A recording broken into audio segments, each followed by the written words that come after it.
I didn't know it at the time, but looking back, like there were days where I went to bed thinking, you know what, if I don't wake up tomorrow, like that wouldn't be so bad. Like my life was just like, I was in a dead-end job and nothing to like look forward to or anything like that. I was in this car crash and I had this thought in my head that sounded nothing like the thoughts. You know how you usually think in a certain voice?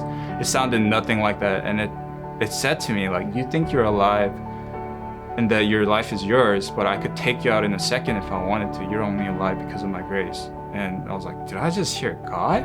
And like, I was like getting goosebumps and everything, but had so many people tell me that I had a calling on my life for God, and I've just been running away from it like Jonah. So I was just like, it's much easier to run to God than away from God. So yes, I heard about this and asked a lot of people, and everybody just said, it's great, you should do it. I was like, that's it? Like, I need more details, you know? Like, what do you do? What do you learn? And they're like, just do it, you won't regret it. So I signed up, and honestly, it was amazing. Like, even from the retreat, we were in our D groups and just sharing our life testimonies and seeing all these people. At first, I was just like, man, everybody here has it so made. Like, they've been part of Antioch for more than 5 years. They did the college ministry thing and everything. And I'm just coming in here, like, brand new, like, believer, feeling very incompetent, and hearing their backstories. Like, everybody's broken at some point in their life, and they just realize that with God, you don't need to be a perfect person when you serve a perfect God. He makes you perfect through that process. So it was just great to see that, like, wow, the vulnerability that I felt,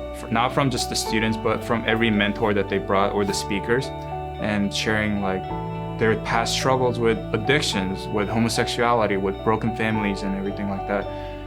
It just opened my eyes to like, maybe I can do that with my family too. So I confessed everything and shared my testimony with my family, which was nerve-wracking at the time because my dad was just like, you did what during your college years?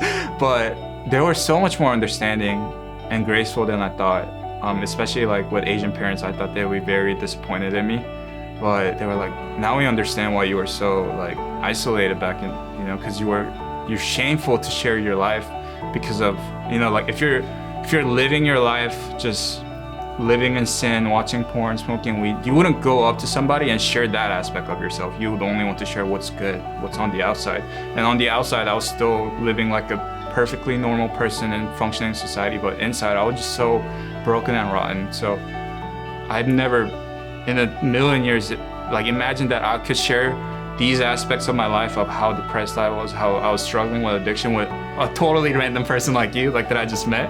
But it's just so natural to me now, because it's like, if I don't share this aspect about my life, then so many millions of people that are around me that are struggling with these things right now, they look to church or Christians or believers in their community or workplaces, and they think, oh, I'm not good enough for that. You know, God wouldn't want to use somebody like me.